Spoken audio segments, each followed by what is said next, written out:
Retomando então, vamos ver como é que ficou o exercício. Então, no caso das arestas de corte, aqui eu teria quem? Essa aresta que liga o A ao D, porque se eu removê-la, eu vou ter então uma componente conexa que só tem o A e a outra componente conexa que tem os demais vértices e suas ligações.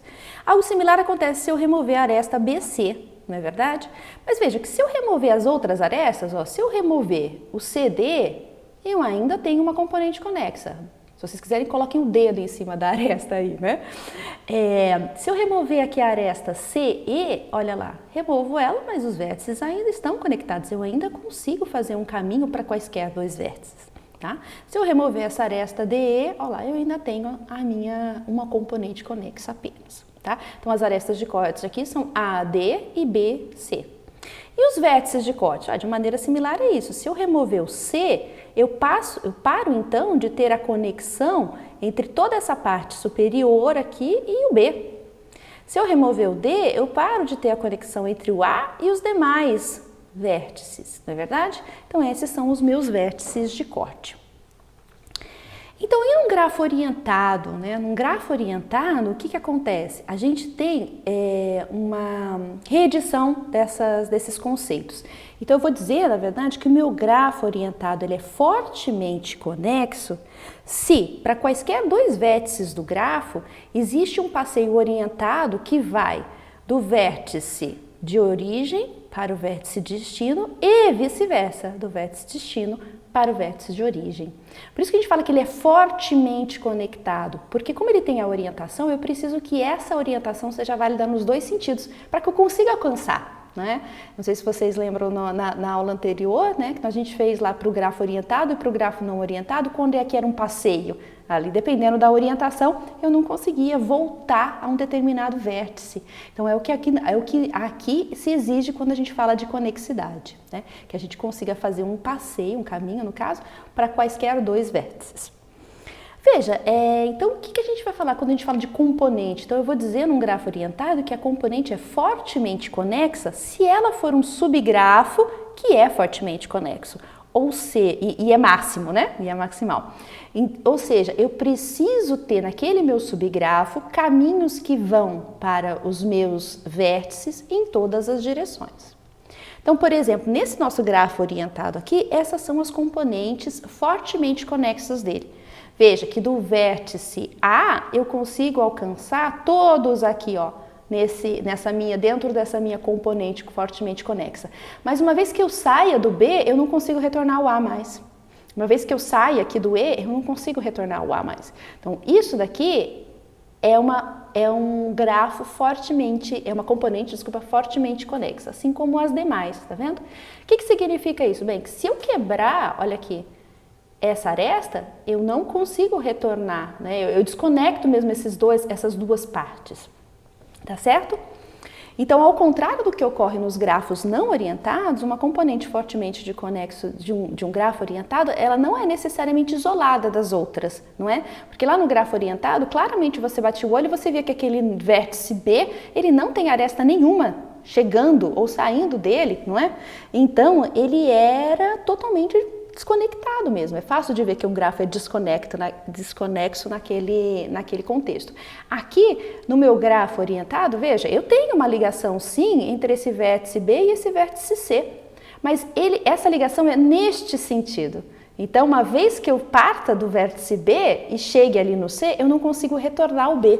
Então, veja, existe uma conexão, mas essa conexão aqui, ela não é válida no outro sentido, tá? Então, isso é importante, uma diferenciação importante entre os grafos orientados e os grafos não orientados. Então, por isso vocês têm que lembrar, quando eu estiver falando de grafo orientado, eu estou falando de componentes fortemente conexas, porque eu tenho que conseguir olhar nos dois sentidos os caminhos para os vértices de 2 a 2. O que é isomorfismo, então? Então, dois grafos vão ser isomorfos se existir uma bijeção, na verdade, duas bijeções. Uma que vai fazer um mapeamento 1 para 1 aqui, né? Ou seja, lembra da bijeção?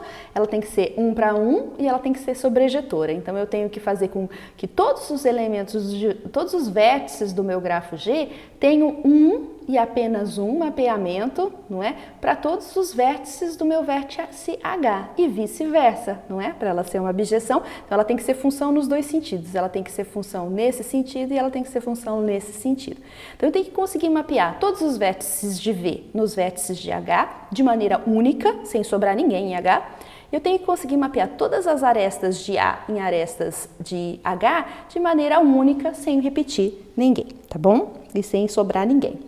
Então, um vértice aqui, que é extremo de uma aresta, no grafo G, ela vai ter que ser extremo de uma aresta naquela minha... Ao mapear para o vértice, ela tem que ser o extremo da aresta mapeada aqui na minha função das arestas, em H, tá? Então, os isomorfos são grafos que vão ter a mesma configuração, né? Isomorfo vem iso, mesma, morfo, forma, não é? Então, ela tem que ter a mesma configuração. Eu posso desenhar de maneira diferente, mas eu consigo fazer esse mapeamento. Tá? Para que serve esse isomorfismo, então? Toda vez que a gente fala de isomorfismo, significa que se eu consigo demonstrar que duas coisas são isomorfas, dois problemas são isomorfos, então eu consigo mapear um problema de tráfego de rede de computador e mapear o problema de tráfego de rede hidráulica, por exemplo, se eu conseguir mostrar que esses dois problemas são isomorfos, a solução que eu tenho para um problema vale para o outro. Tá? Então, por isso que o isomorfismo é muito importante, não só aqui em grafos, mas em outras áreas de computação e matemática. Então, em grafos orientados, veja que a direção da aresta também tem que ser preservada, tá? Para o isomorfismo ser válido.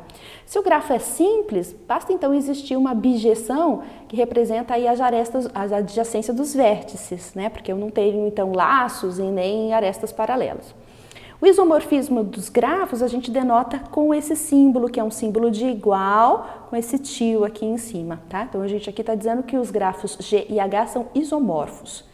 E o isomorfismo, então, é uma relação de equivalência nos meus grafos. Lembra? Uma relação de equivalência, ela é, então, reflexiva, todo grafo é isomorfo com ele mesmo. Ela é simétrica, se o grafo G é isomorfo com o grafo H é isomorfo com o grafo G. E ela é transitiva, se o grafo G é isomorfo com o grafo H e o grafo H é isomorfo com o grafo J, então o grafo G é isomorfo com o grafo J, tá?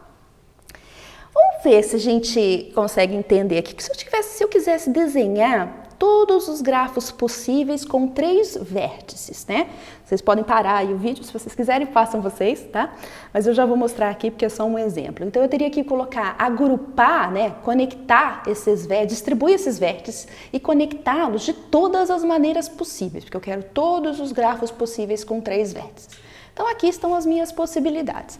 Então eu tenho os vértices A, B e C, e tá vendo? Então aqui é um grafo totalmente aqui desconexo, tá vendo? É um grafo sem arestas, não é? Aqui eu posso então depois ligar aqui o A ao B, ou também ligar o A a C, ou ligar o C a B. Então quer dizer, esses 3 aqui são aqueles meus grafos em que eu tenho apenas uma aresta. Então ele tem 2 componentes conexas, aqui no caso, ainda é um grafo desconexo. Já aqui embaixo a gente tem os grafos conexos, aqueles que estão ligando, aqueles que possuem 2 arestas e aquele que possui 3 arestas. Tudo bem? Então, desenhei esses grafos aqui com os 3 vértices. Eu posso agrupá-los, né? Se a gente olhar para esses grafos, quais são aqueles que têm estrutura similar? Veja, esse primeiro aqui, ele é um grafo diferente dos demais, porque ele não tem nenhuma aresta. Todos os outros têm pelo menos uma aresta. Então, esse daqui seria agrupado com ele mesmo, eu não consigo agrupá-lo com os demais. Já esses 3 grafos aqui, vejam, todos esses 3 grafos têm 3 vértices e uma aresta apenas. Então, se eu ignorar quem são os nomes desses meus vértices e só olhar para a forma, então, esses 3 aqui são 3 que eu posso agrupar, tá bom? Então, o primeiro e esses 3. De maneira análoga, eu posso agrupar esses daqui que tem 2 arestas. E o último, que é o único que tem 3 arestas, ficaria ali naquela condição. Então, eu consigo agrupar todos esses grafos possíveis com 3 vértices de acordo com as características em comum que eles possuem. Essa que é a nossa mágica para determinar o isomorfismo. Nem sempre vai ser fácil assim, tá? Mas treinando o olhar de vocês, vocês conseguem descobrir. Então, eu conseguiria agrupar e mostrar quem são esses grafos possíveis com 3 vértices, ou colocando essas 4 possibilidades, tá vendo? Eu não preciso agora mais rotular os meus vértices, não é? Então eu tenho todos os grafos possíveis com 3 vértices são aqueles que são, tem um que é totalmente desconexo, eu tenho esse daqui que é desconexo, eu tenho esse daqui que é conexo, tá certo? Mas só tem 2 arestas. E eu tenho esse daqui, ó, que é um triciclo, né? Então, veja que essas são as representações genéricas dos grafos isomorfos com 3 vértices que foram agrupados no slide anterior. Vamos ver se vocês entenderam, né? Então, aqui eu trago para vocês 4 grafos. E eu pergunto qual desses não é isomorfo com os outros e por quê? Tá? Isso já é um treino para o problema da aula de hoje. O problema da aula de hoje também é sobre isomorfismo. Então eu apresento aí esses 4 grafos e eu quero que vocês tentem descobrir qual deles não é isomorfo com os demais. Tentem aí que eu já volto para conferir com vocês.